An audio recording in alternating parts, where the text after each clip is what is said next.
Ladies and gentlemen, good day and welcome to the L&T Finance Holdings Q3 FY22 earnings conference call.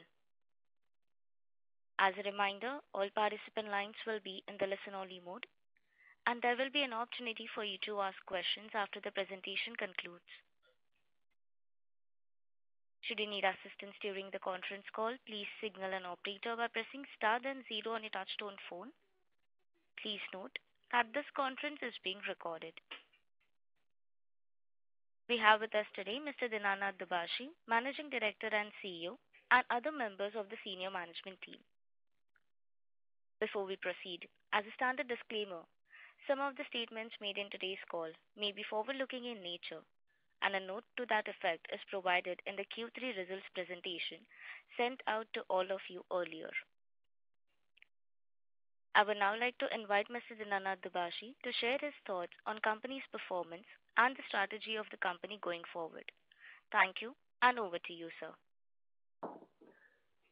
Thank you. Wish you all a very good morning. Thank you for joining the results call and wish you all a very happy new year. We do continue to learn from the ebbs and flows of the pandemic, with the current wave hopefully being milder than the previous two, and hopefully we are nearing the end of the pandemic and look forward to the future with a great deal of hope and optimism. For this call, I will divide my commentary into two parts. As usual, I will speak about the first one, focusing on the performance of the quarter.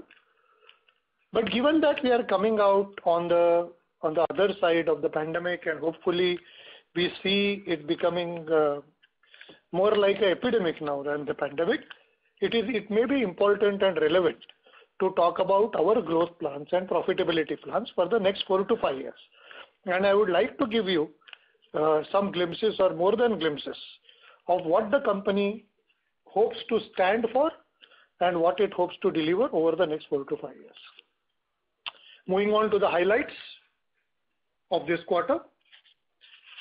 I would think this quarter was,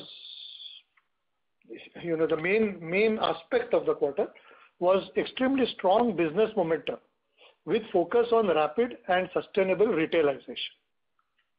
Our retail portfolio mix is now 50%. For the first time ever, we have just crossed 50%, up from 40% just the same period last year. Rural business now is, for the first time, the largest lending segment. We always had infra as our largest lending segment. Now rural is the largest lending segment at 38%, showcasing almost 12% YOY growth. Now, this has happened faster than what we had anticipated also. One, yes, as anticipated, the rural business is doing extremely well. But yes, against what we had expected and against our wishes, we have seen some prepayments in infra portfolio also. So there is, of course, that component of it, but definitely rural business. The headline is that it is now the largest segment. We have also seen the highest ever quarterly disbursement in rural as well as overall retail. Highest ever, which is 29% YOY up. So rural was close to 7,000 crores, just rural, and total retail was 7,600 crores in a quarter. Both these numbers highest ever. Whereas it come from, in addition to growth in our existing products, launch of new retail products with an aim to accelerate retailization and fuel growth has really worked. The new product that we launched about a couple of years back, consumer loans, have now got the momentum of course, 650 crores a quarter and increasing. We have also just launched a pilot now finally of our small and medium business loans, and hopefully over the next year this will start paying dividends as well. The second highlight, other than business momentum, was NIMS. Now NIMS plus fees, you would have noticed for the first time, has been higher than 8% at 8.1%, mainly achieved on the back of increased retailization and increase in disbursements volumes of retail, which also leads to higher fee income. And also second one, what it has helped is much increased proportion of long-term funds raised at extremely good cost, which one reduces our WAC, and I will talk a little bit more about it later, but also protects us even in a phase which may come in the future of tightening liquidity and slowly increasing interest rates. The third aspect was normalization of collection rhythms. Collection across businesses have now either stabilized or actually crossed pre-COVID levels. And what I would like to highlight is in our real estate portfolio, and I will talk specific numbers, it has been given in the presentation. We are owing to increase in resolution. Actual repayments and prepayments coming from the escrow mechanism have gone up and have been very robust over the last 1 year, reducing the uncertainties around this portfolio substantially. Coming to asset quality, GS3 is at 5.91%, NS3 3.03%, with PCR almost at around 50%. There is a marginal increase Q on Q in the GS3 number, but it's small and it has to be taken in the context of one particular asset which we talked about last time, slipping into GS3, and last Q2 only we had said that in Q3 there will be a further 350 crores which will slip. So total of 1300 crores of a single asset slipping, and despite that GS3 remaining quite steady. In rural business, there has been a significant improvement in asset quality with GS3 at around 4%. And most importantly, you know that we have created macroprudential provision, and our calculations showed that we may start utilizing them in rural from Q3 onwards. But the collections have been so good in Q3 that we have actually been able to get through Q3 and show these results with total credit cost just about 700 crores, which is 31% down from last year, without utilizing any substantial macroprudential provision. They still stand at 1700 crores. We believe that however minimum impact of third wave, etc., we are well protected. Our OTR portfolio stands fairly moderate, and even that is well protected based on collections and based on the provisions that we are carrying. Headline numbers, of course, PBT up 29% YOY, PAT up 12% because of change in tax rates and tax laws.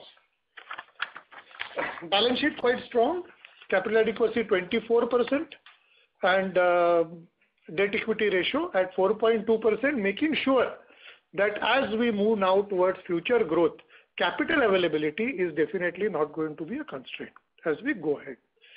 So clearly, since the beginning of the pandemic or even before that, I have mentioned that our focus on first principle will hold us in good stead, and that is coming to in this quarter, which are proven business trends, which basically clear right to win and using of that strong collection framework, which leverages our digital capabilities and helps us stay ahead of the curve, strong liability franchise, improved asset quality, and strong balance sheet.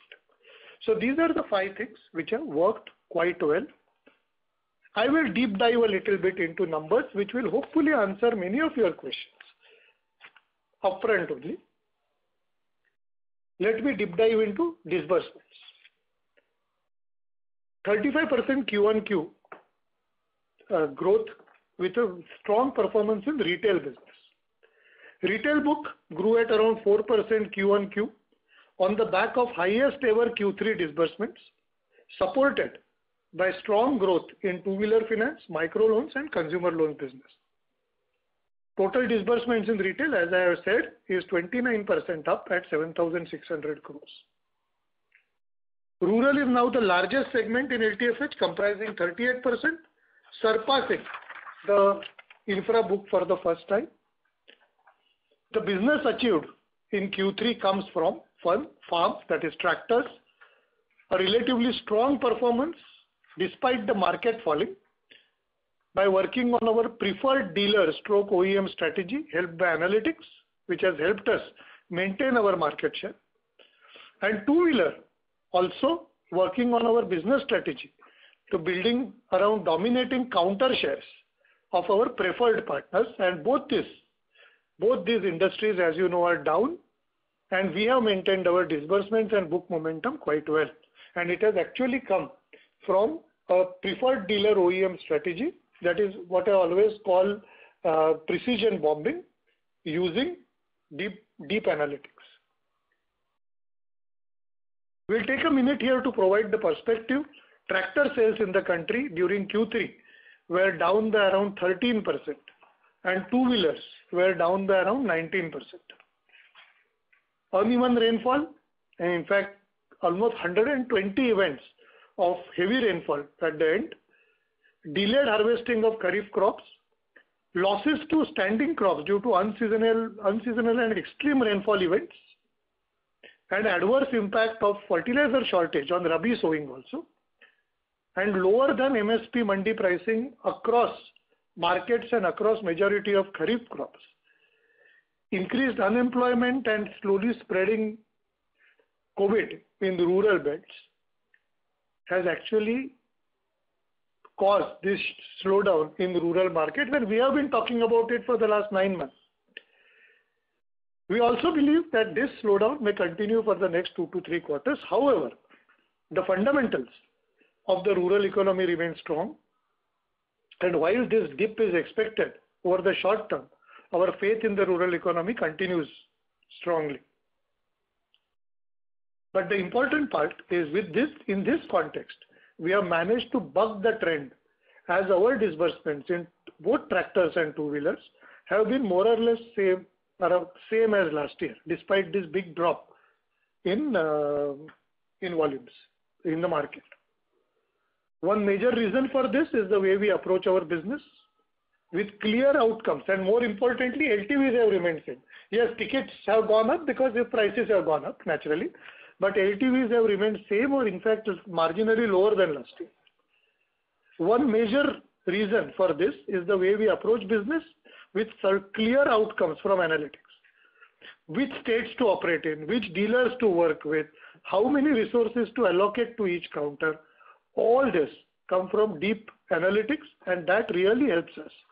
We don't fight for market share, we go for counter shares where we need, and that moves to market share. If we talk about microloans, our disbursements are always collection based. Healthy disbursements driven by normalization of collections and better than industry asset quality has marked our disbursement for this quarter to be almost 3,200 crores, which is in line with pre-COVID level. We have now very clearly once again crossed the 1,000 crores Rubicon, if I may say so, of disbursements, and this we believe bodes well for future profitability and asset growth. And most importantly, this has happened very clearly based on analytics as collection efficiencies have gone up. So we believe that this increase in disbursements will of course contribute to profitability, but will also make sure, and we are making sure while increasing the disbursement, that portfolio quality remains strong. Talking about consumer loans, we look at it with great hope. It is our first digital native product. Right from beginning, it is end-to-end digital. It's even now relatively small, but now disbursements have gone to almost 650 crores in this quarter, and this is a big change if you see that over the entire FY21, the disbursements of this product was about 400 crores. So it is building up very well. I will take a moment to explain what we are doing in this product. It's an entirely digital proposition, entirely no-touch sourcing and instant decision. In fact, the whole login to disbursement takes less than 30 minutes, and we believe it is really our USP in the market. This is including documentation, everything, and the whole thing is digital. Right now, we are churning this as a cross-sell engine to existing customers, and ultimately going into open market.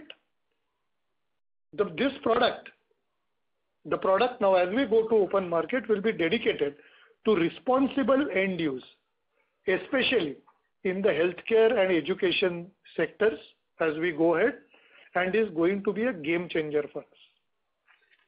Moving to housing. Housing, yes, over the last 2 to 3 years, we have not scaled up much, but last year, we undertook steady business in retail home loans, where salaried home loan book was up 12% YOY and 6% QOQ. During the last few quarters, focus was very clearly on fine-tuning our approach towards business and getting our market offerings right. During the waves of pandemic, asset quality was given a clear priority compared to growth, profitability, etc. And as a result, a large proportion of our recent disbursements were focused on salaried segment. In Q3, this is now turning.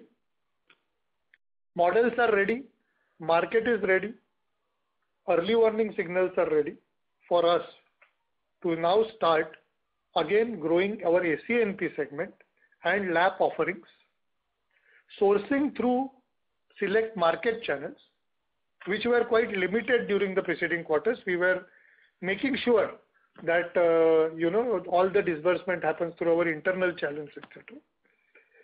With strong controls in place and now more business coming through these additional segments, we are quite confident of growing disbursements in this product as we go ahead. And frankly, we don't need much, right? I mean, yeah, I understand it is a very competitive product, but given our volumes, even doubling the volumes is increasing from 650 crores to 1300, 1500 crores a quarter is, it's not that much dependent on competition. It is on doing a few things right, and we are quite confident of doing them as we go ahead. In the wholesale segment of housing, that is in real estate, we have continued now to stay away from looking at any new project for financing, with current focus clearly aimed at completing existing projects, and that has worked well clearly, as I will talk about in the collection when I come to collections. Infra in Q3 FY22 disbursements were at 1758 crores, which were up quarter on quarter, no doubt, but they were well below the run rate that we are capable of, because we believe that currently, despite the lower cost of capital, etc., but some of the pricing that we see in the market is not pricing the risk properly, suitably, and we believe that this will turn soon. We continue with our focus on refinancing opportunity for operational projects, working on roads, renewables, greenfield projects, and with our expertise and turnaround time in this, we are sure that disbursements here will definitely pick up. But here the important part is we will continue with our capital light model. As disbursements pick up, our sell down will also pick up. This we will make sure that the ROE fees in this business is very good as we go ahead. Collections. Our continued focus on analytics and data-driven resource allocation technique over the years has helped us maintain better than industry collection performance throughout, especially in our retail product. Same holds true for this quarter as well. Total collections of the focus book stand at 13,000 crores compared to 10,700 in the last quarter and 11,000 same quarter last year, clearly demonstrating that collection efficiencies have returned and in fact better than pre-COVID levels. Portfolio focus continues towards boosting zero DPD collections and managing early bucket delinquencies. Just to give numbers, farm collection efficiency, I will not spend too much time. These are all numbers given in the industry investor presentation. Farm collection efficiency 91.3, clearly well above industry performance. Two-wheelers, these are on-time collection efficiencies, two-wheelers at 98.3, and micro loans once again going beyond 99 at 99.3. Consumer loans collection efficiency continues to be at 99.6%. This is of course a relatively small portfolio of about 1700 crores, but this bodes well as we go ahead in the future. Home loans and LAP collection efficiency is now at 99.3 on-time collection efficiency, which bodes extremely well. The story really collection is in real estate. Principal repayments and prepayments, and here when we talk prepayments, it is very different than infra prepayments. I will talk about infra prepayments as we go ahead. But real estate prepayment is a mechanism. It's a mechanism of escrow, where as collections come in, as flats are sold, collections come in, we sweep in collections to repay the loan early. So this is up 153% vis-a-vis the quarterly average for FY21, and in fact principal repayments in the last 12 months has been precisely 3,148 crores. So our overall portfolio has, you would have noticed, has fallen from almost 16,000 crores to around 11,500 crores. Yes, couple of assets into that we would have sold to ARC, etc. This number I am telling you is actually cash received. 3,148 cash received from accounts which have been resolved and closed, accounts which have come regular repayment and prepayments. This has been because of our continued focus on project monitoring and project completion, and we are quite happy with the way it is going. On infrastructure finance, while the portfolio continued to see extremely good operating performance and strong collections, the prepayments is something which has definitely hurt the portfolio size. You would have seen that the asset size here is rapidly reduced. Yes, it is our strategy to limit capital given to this business, but it has reduced even faster than what we would have liked, certainly, because it affects the overall growth, certainly, even though retail is good. While regular repayments are good, we have faced some heavy prepayments, which we believe are due to mispricing of risk at industry level. We are now employing certain measures to arrest this. We also have a good portfolio, pipeline over the next 2 quarters. Hopefully, we will do higher disbursements and arrest this trend of portfolio dropping in infra, while growth will come from retail.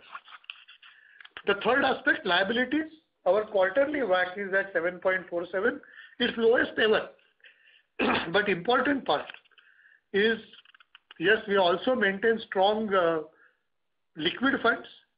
But important part is we have raised substantial long-term funds in this time,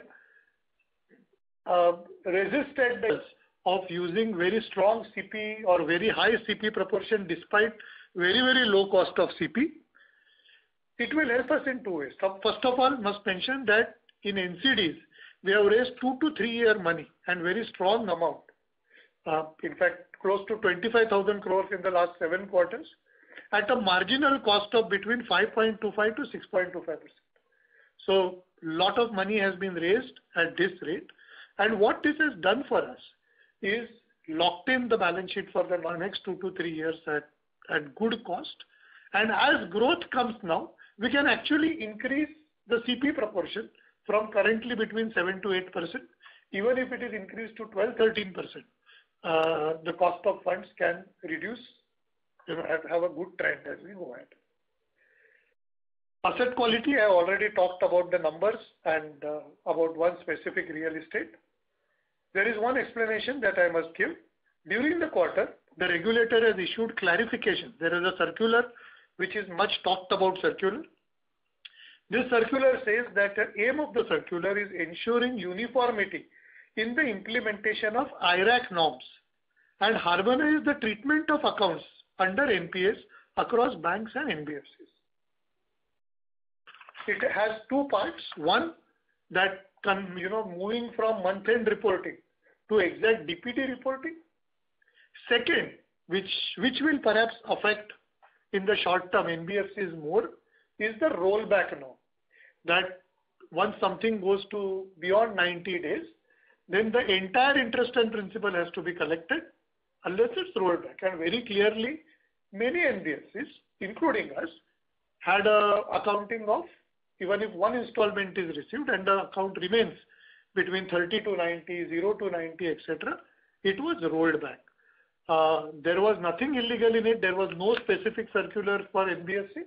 Now it has been clarified that NBFCs have to follow this for IRAC norms, for GNPA, and we will certainly follow this. There is also clear clarification that we have got, FIDC has also got, that this has nothing to do with India's accounting. There is no financial impact. So I will give you some numbers that if you actually take our GNPA by the same this new definition, it will be higher by about 845 crores than our GS3. The important part is our GS3 is so well provided that even if you calculate the IRAC provisions according to the new IRAC norms, our GS3 provisions are well in increase of that. And hence, under the spirit of Ind AS, very clearly, not only spirit, the letter, the guidelines of Ind AS, there is no financial impact on the P&L as we continue to carry additional provisions, and the current provisions under Ind AS are well in excess of the IRAC norms. So in the short to medium term, this protects the P&L completely. We will continue like we have done. We will continue to report to the market both the numbers. As a medium-term strategy, obviously, collection intensity will now shift from the 61 to 90 bucket, because 61 to 90, when you concentrate, some accounts move forward. And given this, the type of customers that we have, or some people in CV industry, commercial vehicle industry, some people in construction equipment industry have, a person will pay one installment, two installment, remain current. It is normal. And hence, it is important now to concentrate on the 31 to 60 bucket. We are moving our entire analytics and collection force now to this bucket. I will draw your attention to, a couple, 3 or 4 years back, when the industry continuously and successfully moved from 180 DPD to 90 DPD over a 3-year period very seamlessly. Any disturbance caused at this point of time is because no time has been given. It is with immediate effect. But we are very happy that our strategy of providing substantially higher than IRAC is working well, and hence in the short term there is no impact. And in the medium term, over the next 2 to 4 quarters, we are sure that as we concentrate on the 31 to 60 bucket, both these numbers, GNPA and GS3, will converge as we go ahead. So that's the period that normally any retail NBFC requires. And we are very clear, and in the highest order of governance, we thought that I will explain this and also give both the numbers so that there is no confusion. Our OTR book, and I am taking some time to explain some of these aspects. Our OTR book stands at around 3,000 crores, about 1,200 from OTR 1 and about 1,800 from OTR 2, which corresponds to close to 3.6% of the overall book. Advanced collections have been quite strong, owing to concerted efforts on this data analytics, which has resulted in this portfolio performing even better than estimates. I will take a minute now to do a little bit deep dive. For our retail book entire, for the OTR, we have continued to actively engage with our customers while they have been under OTR related moratorium, to explain to them the benefits of timely repayments if they have the money, because finally they have to bear the cost of interest. For this, dedicated on-ground resources have been allocated whose specific deliverables are to ensure that the book remains moving, even though it is under moratorium, under OTR. I will give you a specific illustration on how this is performing. Our total customers under OTR for micro loans, and I've given the amounts in the investor presentation, at the end of June 21 quarter, were close to about 1.9 lakhs. As on 31st December, the contractual repayments of all these accounts had not started. They have started in January because they were June end. However, over 53% of these customers, 53% of 1.9 lakhs, even though their contractual repayments have not started, have paid at least one EMI. And there are some who have paid actually 5 EMIs already. And this also includes almost 6% of the above, of the total number, which have actually foreclosed the accounts.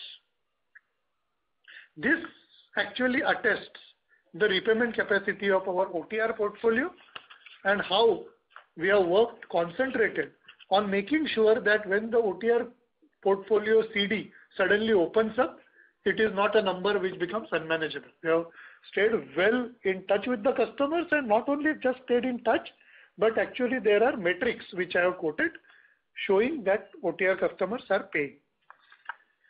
It was a decision that required to have a choice in this period between OPEX and credit cost. And while these initiatives on, specific initiative on OTR book or specific initiatives COVID related would have led to a marginal increase in OPEX, continuous engagement with customers have helped us save considerably on credit cost present and future. Overall, over and above ECL and provisions on GS3 assets, we continue to carry 1700 crores to counter, which is about 2.2% of standard book, to counter any OTR related complications, if at any going ahead. One more aspect for this quarter. During the course of the quarter, the company entered into a definitive agreement with HSBC Asset Management on December 23rd, 2021 to sell 100% of equity shares of our mutual fund. Now there is some confusion though, and I think our press release perhaps was not extremely clear as to the total value that we have sold it for, and there was some interpretation that we have sold it cheap, etc. I would like to clarify that. The consideration is the aggregate of around $425 million, subject to regulatory approval, subject to certain performances, etc. We expect this to be closed sometime fourth quarter of calendar 22. In addition to this $425 million, which converts to around 3,200 crores, we are also entitled to surplus cash balance in the company in excess of the regulatory and investment capital required. Now this regulatory capital is in double-digit crores. Against that, cash equivalents and liquid investments in the book of LTIM today, that is December 31, 2021, stands at 730 crores. And this is accruing at an average rate of 50 crores per quarter. Right? So you do your calculations as to what will be the total consideration, even say at the end of third quarter of calendar year 22, that where we will reach as the total consideration, and you will see that it is very substantially in excess of the $425 million headline number. So that's the clarification on the mutual fund transaction. To wind up this section, which talks about, and I think I have taken a lot of time and I should move now to the future, but just to quickly recap, our fee income has gone up almost 12% YOY, 28% Q-on-Q. NIMS, WAC is continuously reducing. NIMS plus fees now is well above 8%, and we believe around this level now, increasing retailization, around this level, plus minus a little bit, is quite sustainable. Reduction of credit cost to 700 crores now and reducing continuously, and PBT growth of 29%, PAT growth of 12%, which is largely due to tax rules change over last year to this year. This brings us to the second part now, which talks about what do we want to stand for as we go ahead. Very clearly, yes, headline, obviously we will stand for strong growth and strong returns to shareholders, but obviously within that, a big picture, I will talk about something specific. Over the last couple of years, as we faced wave after wave of the pandemic, we are focused on delivering two objectives: preserving our business strengths and maintaining the health of balance sheet. The main purpose was to emerge safely on the other side of the pandemic, safe and strong. Believe we have done that. Simultaneously, we were of course planning and working on a robust plan to ensure future growth and profitability. I would now like to lay out glimpses on how we see growth and profitability panning out over the next 4 to 5 years. If I have to summarize this over the next 4 to 5 years, what we intend to become, I can cover it under 3 major heads.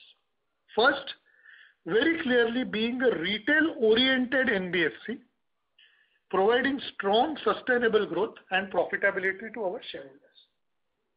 Second, using deep tech across the value chain, covering entire spectrum of customer insights, including customer need prediction and analysis, and this is where growth can come from. Prospection, enhancing operational efficiency, credit analysis, collection efficiency, and last but not the least, direct to customer apps covering the relevant ecosystems that we operate in. So you would see that digital and data analytics now is forming a core part of the strategy as we go ahead. And then last but not the least, making this entire journey sustainable through strong ESG oriented measures.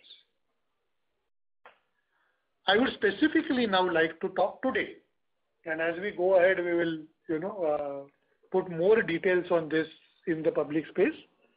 But today what I would like to talk about is where we think growth will come from and how we see profitability trending over the next 3-4 years. Growth will come from three major sources, three major metrics. One, strengthening our product expertise on our existing products. Making sure that when markets are down in an existing product, we lose less than the market.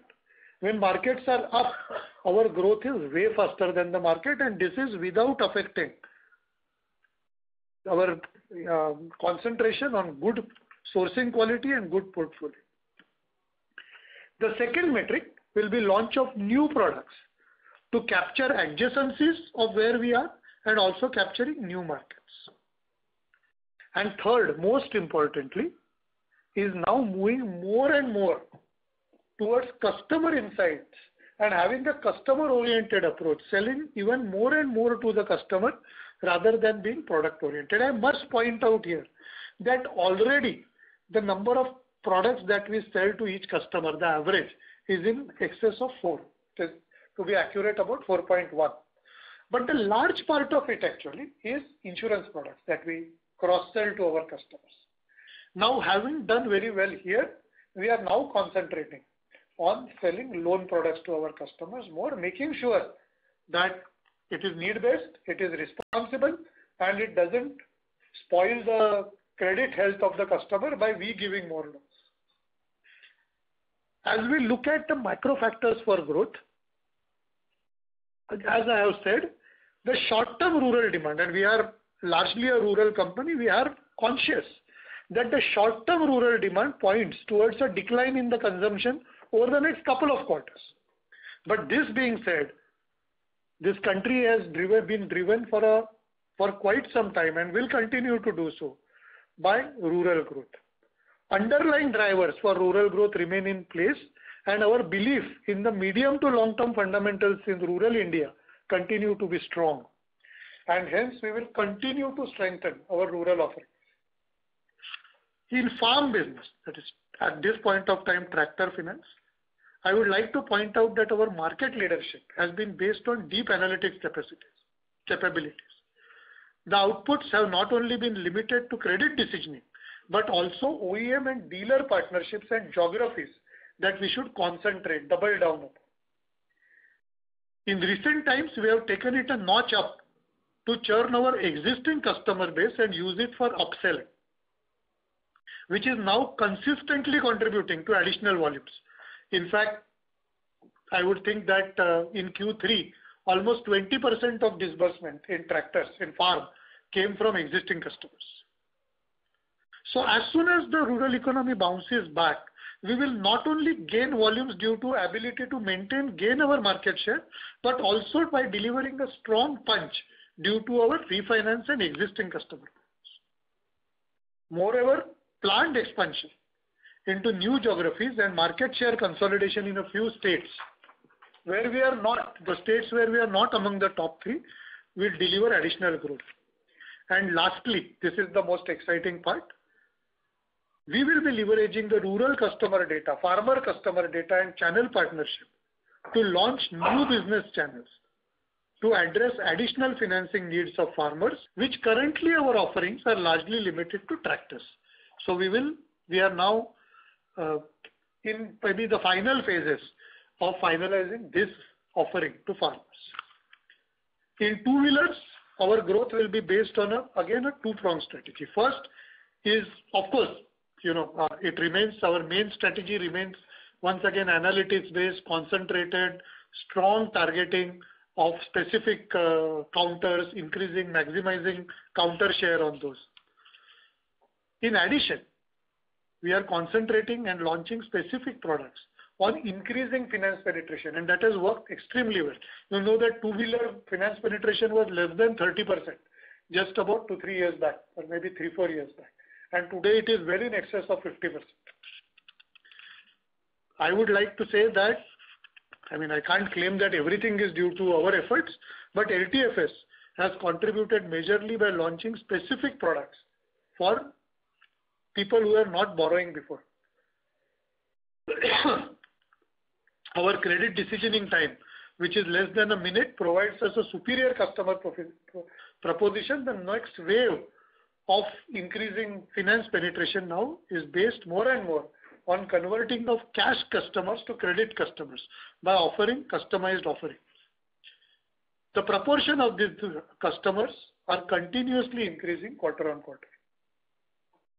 The second, of course, the segment remains very small today, but we are one of the prime movers around our offerings for the electric vehicle segment. Two-wheeler EVs are clearly an emerging trend. This year it will contribute to less than 2% of the total vehicle sales. But our estimates and market estimates are also that over the next 5 years, it is likely to reach close to 20%. As battery costs come down, as fuel prices generally increase, we are working very closely with multiple OEM partners for a seamless financing experience to make EVs more attractive to the customer, and I'm confident of carrying our success in two-wheelers to EVs as well. Talking about microfinance, I have mentioned time and again that microloans disbursement growth is a well-oiled metric based on collection efficiency, market delinquencies, asset quality, etc. The business now has been smoothly able to chalk up monthly disbursements of about 1,000 crores, and we are quite confident that with improving macro environment and our collections being strong, over the medium term itself, we will cross a run rate of almost 1,500 crores per month. This volumes will come from geo diversification, whose first phase is already under execution, and also again having specialized offers for existing customers who are with us for a long time, who have behaved well. This will go a long way in adding growth, and increasing overall profitability. When we come to retail housing, over the course of the last few quarters, we have worked in steadying our disbursement and portfolio quality. Close to 90% of the 650 crores that we have disbursed this quarter is now salaried. This is a stable number. As we go ahead, of course, the salaried numbers will also inch up, but new business volumes will be added through disbursements from SE/NP and LAP segment, and we are quite confident that in maybe a year or 2 years time, we will double these quarterly rates as we go ahead. Our consumer book till now, this is another exciting part, is entirely based on our cross-sell, and now the business metrics, business fundamentals, customer propositions have been clearly established. The offering from this product now will not only be limited to our, the database of our 1.3 crores captive customers, but now we are getting into open market customers targeted mainly towards responsible end-use ecosystems, whose potential is very high.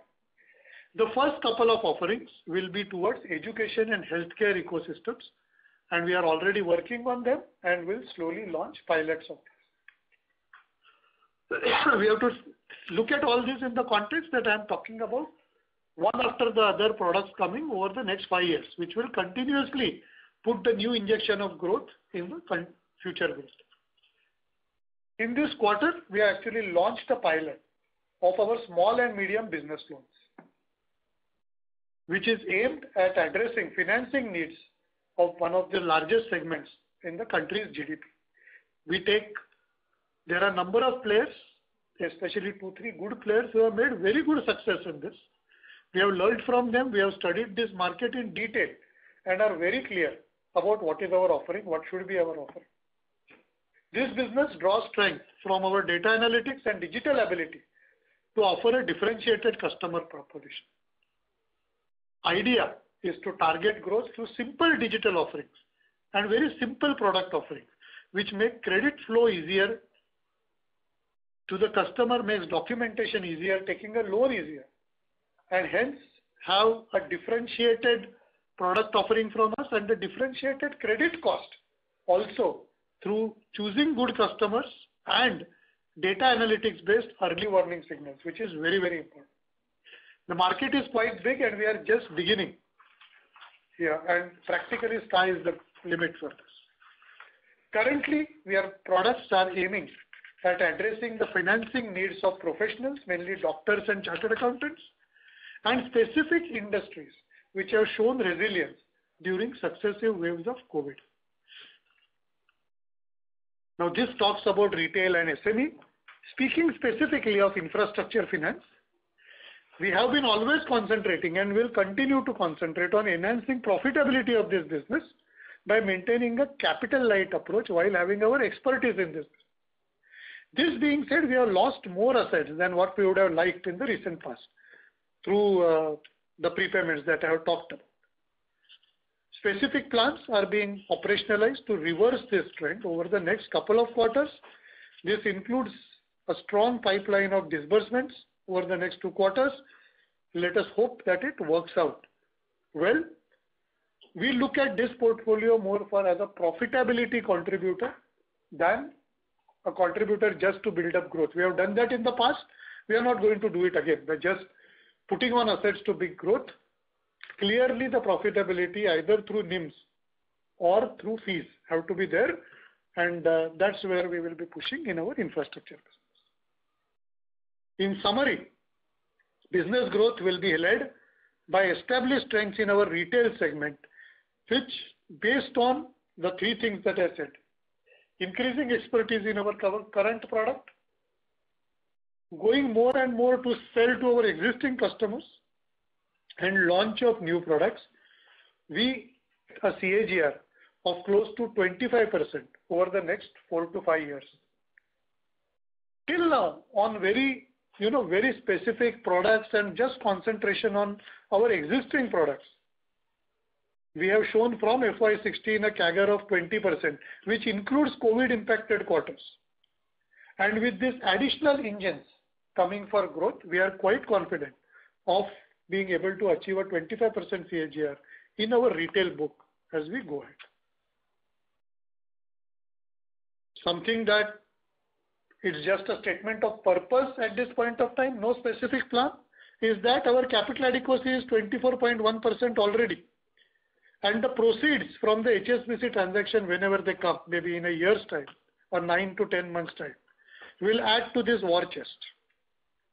And hence clearly, apart from the organic growth as we have discussed earlier, we will be looking for opportunities for inorganic growth in the market, obviously if they come at the right valuation compared to our valuation, of course. And we hope that our valuation will be better and that will help us look at these opportunities. Obviously, this is not a part of any specific plan, but very clearly we want to make this statement that we are there in the market. As far as profitability is concerned, page 43 of the investor deck we have shared with you talks about the next 4 to 5 years milestones with clear goals of retailization, retail growth, ROA and asset quality. We believe that as retailization continues, a NIMs plus fees of around 8% plus will become increasingly sustainable as we go ahead. An increase in retail book will normally mean rise in OPEX. But very clearly by continue to use data analytics and making sure, and our retail credit costs have shown extremely good trends over the last 5 years, other than the additional credit costs that we have provided during the pandemic. But if you take out, we are quite sure that even with so much retail percentage, we will be able to maintain the OPEX plus credit cost, this particular bucket, at a level where with the NIMs of 8% plus, a 2.6 to 3%, a 2.7 to 3% pre-tax ROA, which will leading to a 2.25% plus post-tax ROA, is definitely what we will aim for. Hopefully reaching 2.5% at the end of the 5-year period. So that's the trajectory of ROA and growth that I would like to clearly lay out and commit at this point of time. It goes without saying that our last 5 years retailization strategy, our digital channels and data analytics, I would like to talk a little bit about them, were primarily focused towards product leadership, better portfolio quality, and also towards productivity and efficiency enhancements. We worked also a lot internally to get it done. Tremendous use of robotics in operations. Lots of things have changed internally, and we believe now the engine is strong enough for digital to go to the next level. With a critical mass having been achieved in each of the retail product level, we are also restructuring the organization. In fact, already restructured to gear for the next level of growth, which will now be more customer centric rather than product centric.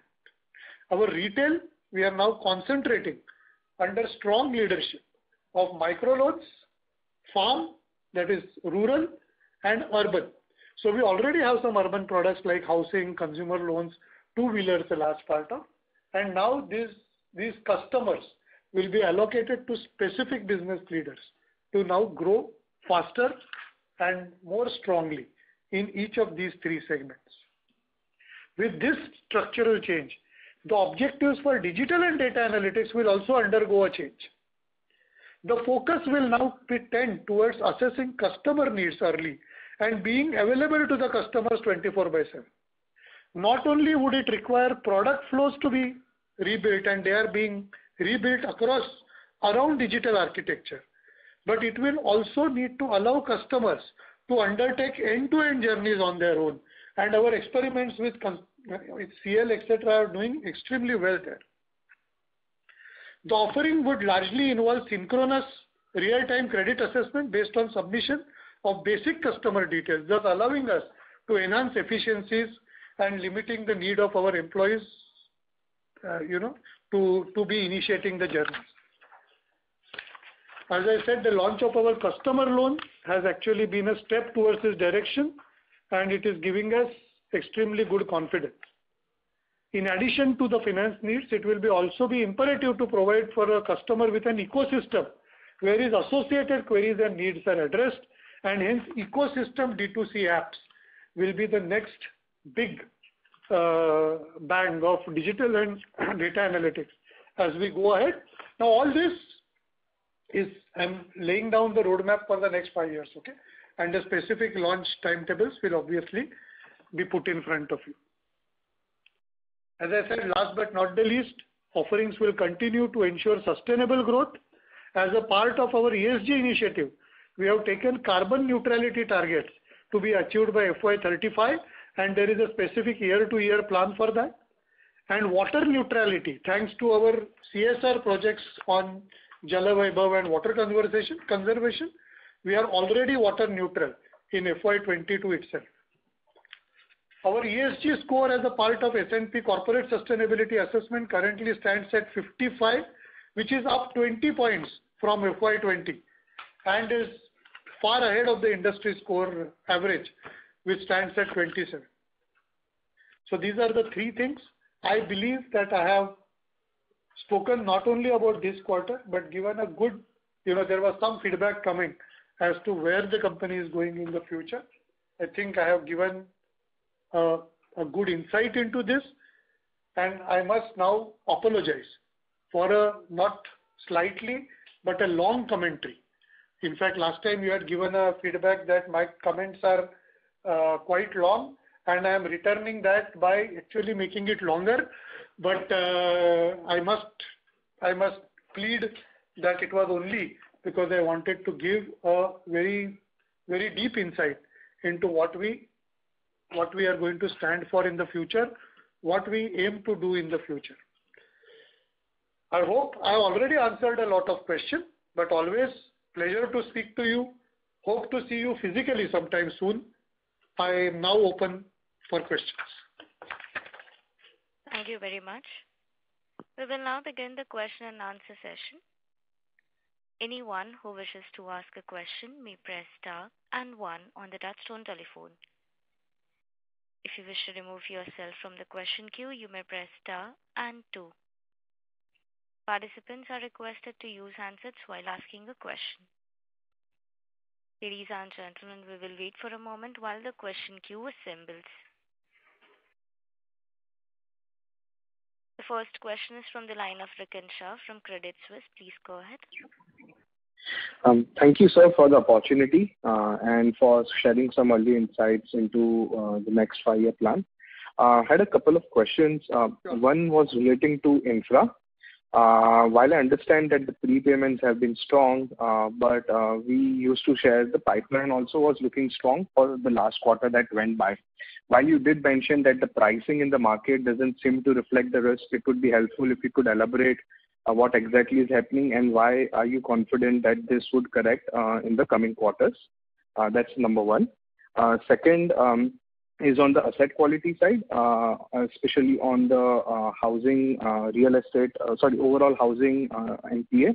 While we had flagged that the incremental NPA from that one account could be around 300-350 crores, the addition to the NPA has been around 390 crores. So has there been any additional slippage that you would like to flag? And lastly, as a continuation on the asset quality, you did highlight that in the next 3 to 4 quarters, you do expect both the GNPA and stage 3 ratio to kind of align together.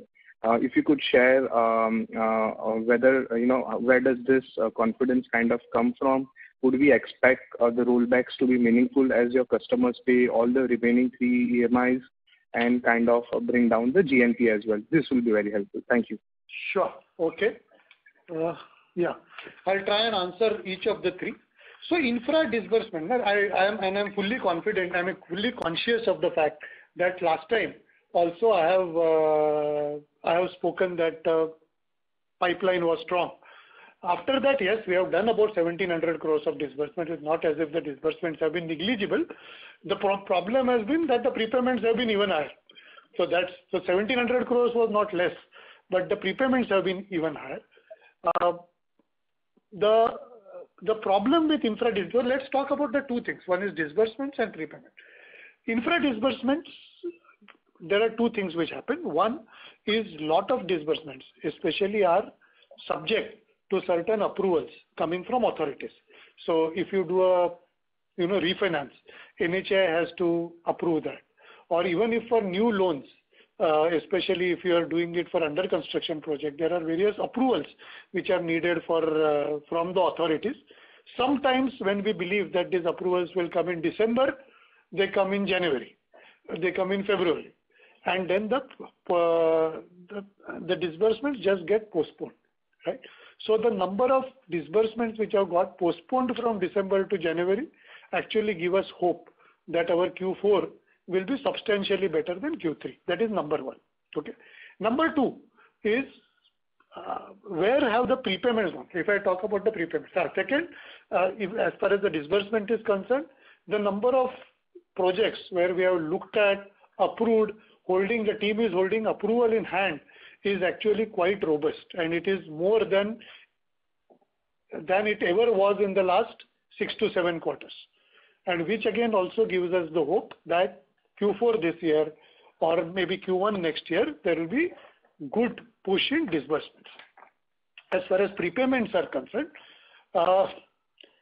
okay, one thing is competition giving, very low rates and the assets moving out. That is one. Second, even international markets for bonds, etc., being used, and many companies running, unhedged borrowings, and thus believing that the cost of funds is low, much lower. We believe that as there is unsteadiness in the exchange rate, hopefully this trend, it has been seen before also over the last, I worked for 30 years now, and I have seen various phases where people believe that low cost dollar funds come for free when converted to rupee, and cycles show that it is never true. And when the exchange volatility comes to hit, the truth comes out. So I would say almost 40 to 50% of our prepayments were actually to bonds, right? Or maybe one third of the prepayments were to bonds. And this is something we believe will actually hopefully go down as we go ahead. Also, there are good projects which, if they come up for repricing, we will also, now that we are getting access to cheaper funds, partially we will also try and retain them. So as a mix of all this, we believe that the rapid fall in the infra portfolio will be arrested. How much it will increase in 1 quarter, 2 quarter, I won't be able to say. As I told you, the disbursements are quite lumpy there, and it will be, arrested. Your second question, I hope your first question is answered. Second question, okay, when I had actually said 350, 360, it was more of approximation, and a few 20, 30 crores here and there are not any indication of any other, big assets going bad or something like that. In fact, I would tell you that the retail home loan portfolio now is completely stabilized, and in fact seeing the GS3 levels coming down slowly but continuously. So that perhaps would answer your second question. I've forgotten the third question. GNP. Okay. So now how does this happen, right? So first, I hope I am very clear that immediate impact. Why immediate? Hopefully for the next couple of years, the impact on P&L anyway will be zero, because we are carrying tons of additional provision, right? Now, let me take you back to FY14, FY15, when RBI said that NPA will start reducing, NPA recognition will start reducing from 180 days to 90 days. And it will happen every year. And the big question in everybody's mind, everybody saw, okay, with 180 days, people's 90 plus is so much, right? Which was a multiple of what was 180 plus. And it was predicted that NBFC industry is in deep trouble because your now NPAs will be so much. What happened? Nothing like that happened. Almost every NBFC adjusted over the next 3 years slowly to the new number of NPAs. So when the collection push was in 150 to 180, it slowly moved to 120 to 150, slowly moved to 90 to 120, and now it was at 60 to 90. So tremendous efforts are done at 60 to 90. So there are always two components. One, which major attempt to stop something at 60 to 90, big attempts. And if something flows back to 90, collect at least one EMI, two EMIs, etc. to bring it back. So these were the two components. Now what over the next 6, 9, 12 months around that, what are the two things which will happen? First, the big change will happen is from 60 to 90. The entire collection machinery will move to 30 to 60. Whether it is good for the sector, not sector meaning not NBFC, good for the final borrowing segment to happen, I'm not discussing that at this point of time, but people will have get used to it. As you know that the circular also talks about educating customers, etc. We have all started all that already, and I'm speaking on behalf of the industry, okay? I'm not saying everybody will adjust at a particular time, but generally speaking, the direction will be moving major collection machinery from 60 to 90 to 30 to 60. It will take time. So things will be highlight them, arrested at 60 itself. Now, what it will do? Is NPA coming to 60? No, NPA is remaining at 90 only. But what it will do to bring to 60 is very clearly it will give a good 30-day time between 60 and 90 to the collection team to make sure that the asset doesn't flow to 90 itself. Any time for the first time, because very clearly if it moves even for 1 day to 90 plus, it is going to remain till you collect all 3 installments, and hence the entire try is going to be limiting it at 60. Why are we confident? Two, because we have done it before. We have done it before without the benefit of analytics. Now we have a strong analytics engine, a strong collection engine. We are sure we will do that. Once it moves beyond 90, now there is another change that we will have to do. If it actually moves beyond 90, the focus now is not going to be on collection and stabilizing. The focus is going to be on what is called resolution, prepayment, settlement, and closing the account. So these two things will change. It will change. It will take its time. We had represented to the regulator that give the industry a year or so. It doesn't seem to be convincing the regulator at this point of time. Maybe we will get, we don't know. But at this point of time, we are assuming that these new norms are already in place. But we have started working on changing the rhythm on the ground. And the good thing is, in the meanwhile, it is not affecting our profitability because we have made substantially higher provision. Does that answer all your 3 questions, hopefully? Yes, sir. Thank you. That does answer all the questions. And if I may, just a feedback. Sorry, there is one more thing. A large part of it, almost two-thirds of this 845 crores is in tractor segment. Because you understand, a 3 monthly or a 6 monthly installment, this tendency of just going beyond 90 and then coming back will be much higher. And tractor segment has a 3 monthly and a 6 monthly installment. So the major push will have to be in one product, which is tractors, because 2/3 of this difference of 850 crores is coming from tractors. Sorry to stop you. You're saying something. No, sir, and this is helpful. Just a feedback or a wish list, if I may. While our disclosures are pretty detailed only on the collections, while the regular collection efficiencies help us to understand the potential forward flows, but the absence of quarterly disclosure on the stage 2 or the overall collection limits the capability to understand the overall or potential stress loan pool. So if we could do that, something similar to peers in terms of disclosing stage 2, that could be helpful. And look forward, sir, to hear about the detailed strategy in the next quarter on the other products and the initiatives that you outlined today. Thank you. Thank you so much. Thank you so much. I have been getting this feedback. We will work towards it. Very frankly, I will tell you very frankly, is that given the COVID atmosphere, I didn't want to start a new trend during COVID.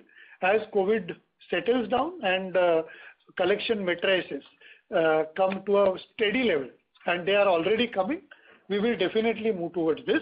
But let me give you the numbers, especially in rural, for example. Our stage 2 book has fallen from 6.9% in September 21 now to 6.1%. And in overall retail, it is down from 6.2 to 5.6. And the provision coverage on the stage 2 book of retail stands at close to 45%. Okay. Thank you, sir. Thank you. Thank you. Next question, please. Thank you.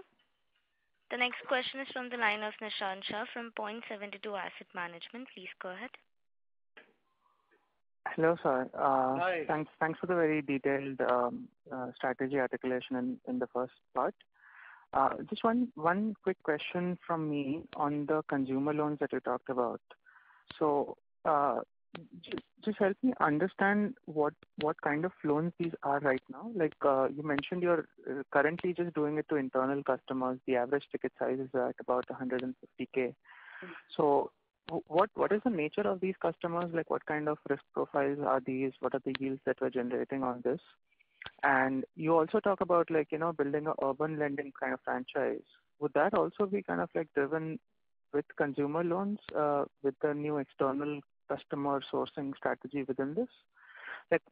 Because rural customers of your current book would be very different from the urban customers that you want to try to get into. So just something, if you could talk about it here, it would be really helpful. Thank you.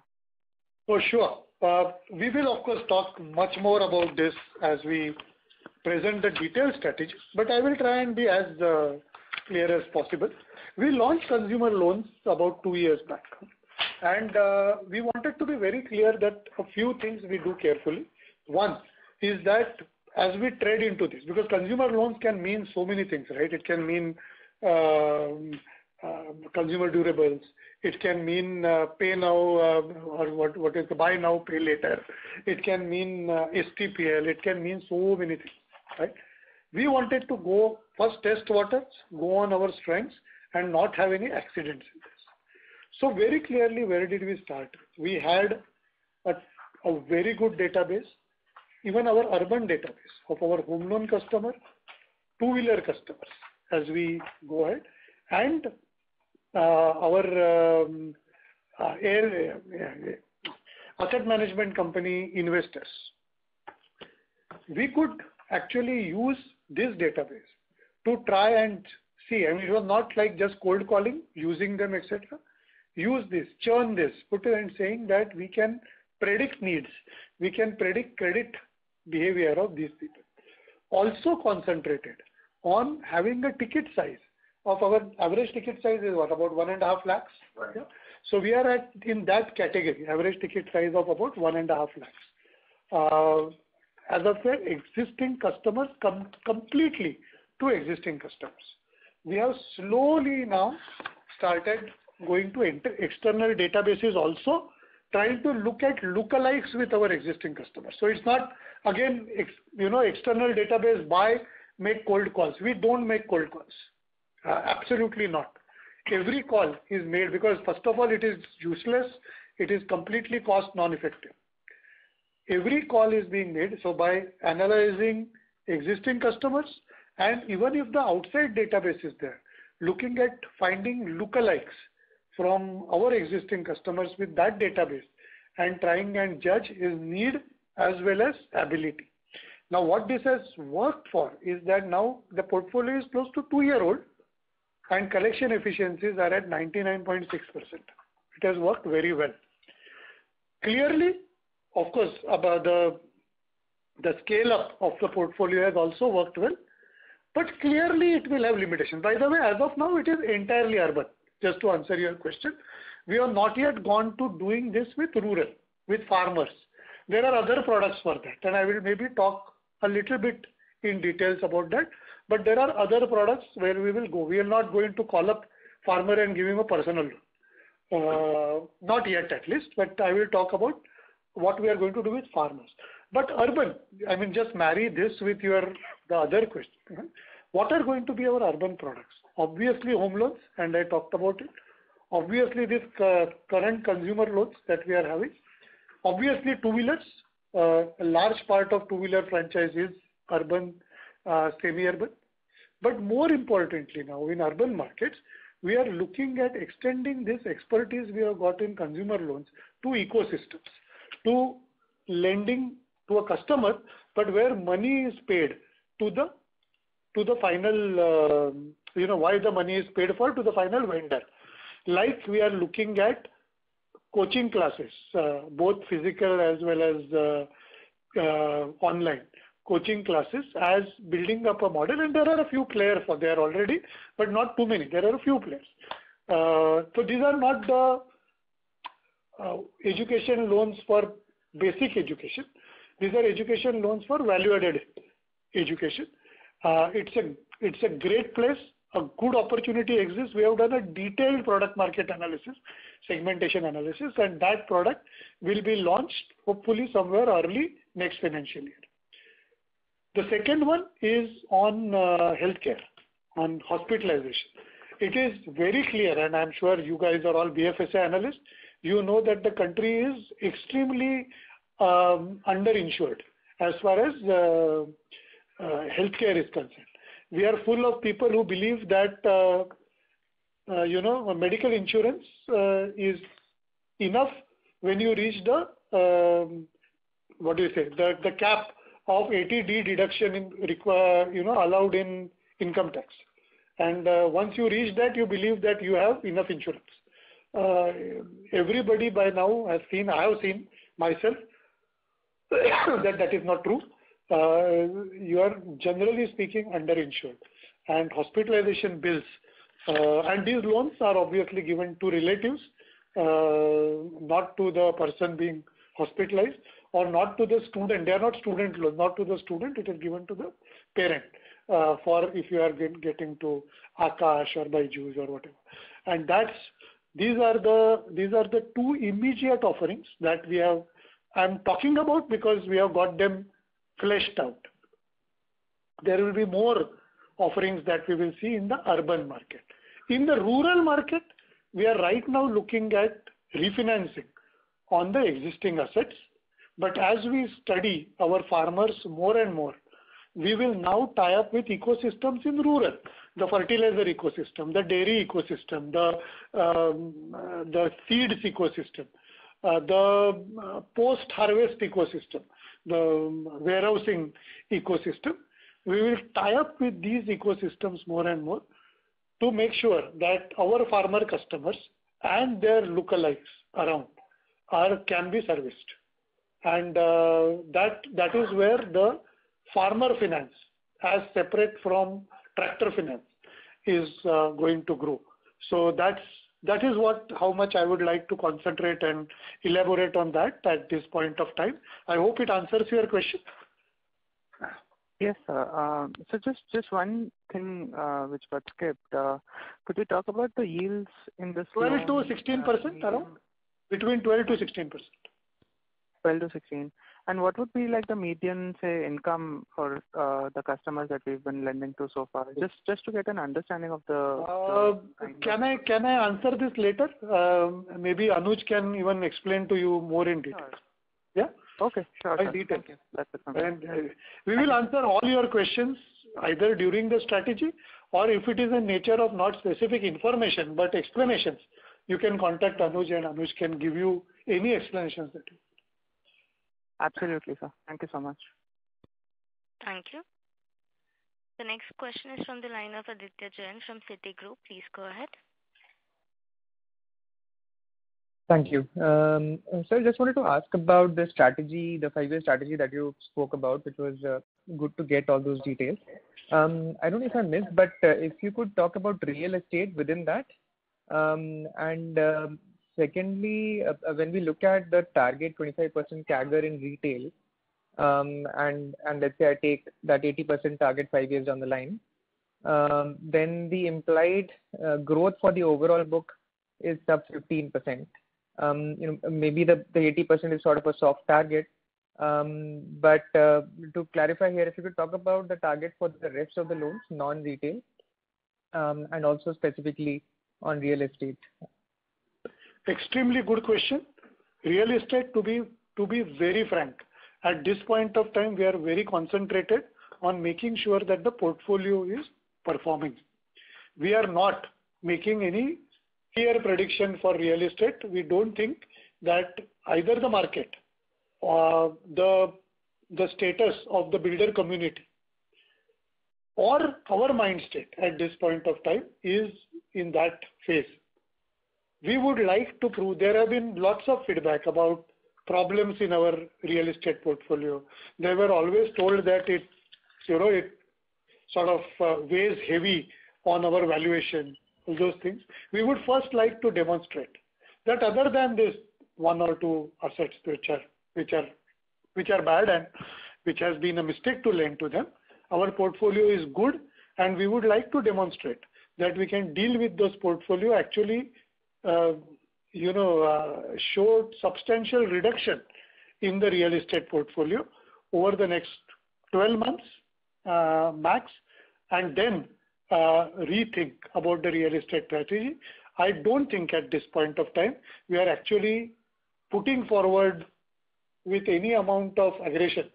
Our real estate will be so much, and very clearly over the next 12 months the real estate portfolio will be reducing, and yes, while obviously arithmetically growth will reduce because of that, but all of us were talking about the overhang in the real estate portfolio and not about growth, not too long back, right? So we will first concentrate on taking away this overhang on real estate portfolio and showing that we have good portfolio. I believe that a 3,200 crore reduction by actual collections, of course it has reduced growth, overall growth, but it gives great confidence that almost 25% of the portfolio has been collected and reduced in the last 1 year. We will continue that trend for say a year more. Second, you are right in saying that 80% odd is a soft target. You are right that we don't know it. The whole idea is directional, that from 50% retail will increase substantially. Why? Because we are quite clear that infra disbursements, fees we would like to increase, but how much we will give capital, how much we will stay, will depend on so many other things, right? It will depend on how retail is growing. So, to answer your question, because you talked about the overall growth, we are not going to put so much the overall book growth as a hard target. That is why the overall retail growth is a target. Depending on the profitability of each asset, we will see how much infra we will keep, how much we will sell down, and that is why, with a very purposely, we have not actually given the overall 5-year overall asset growth as a target. I believe that infra business can be well run if we put underwriting, disbursement and profitability with fees as a metric rather than the book as a metric. Right? It will depend on so many things, right? It will depend on, in the year to come, are we able to use our equity through inorganic measures, how the retail growth pans up, how the leverage goes up. If all these things go well, we will not be too bothered about not having too much growth in our infrastructure portfolio. If one of these things don't happen, for example, inorganic, there are no opportunities, then obviously my equity will be quite high and I will keep infrastructure assets on book. So I will use that more as a tactic and retail growth as a strategy. Does that answer? Got it, sir. Yeah, that's very sound too much like Sir Humphrey. No, perfect. Yeah. Okay. Yeah. Just a second thing, if I may clarify. So just to confirm on the total stock of provisions on the book, this is this 4,600 crores? So I am adding up 480 on standard and 24 on NPA and 1,700, which is macro-prudential plus restructure. Yeah, absolutely. In fact, on a page, one particular slide we have given the total provisions. And plus GS3. Yeah. So there is a slide which talks provisions on standard and there is a slide which talks provision on GS3. You have to add the two. Got it. Perfect. Thank you.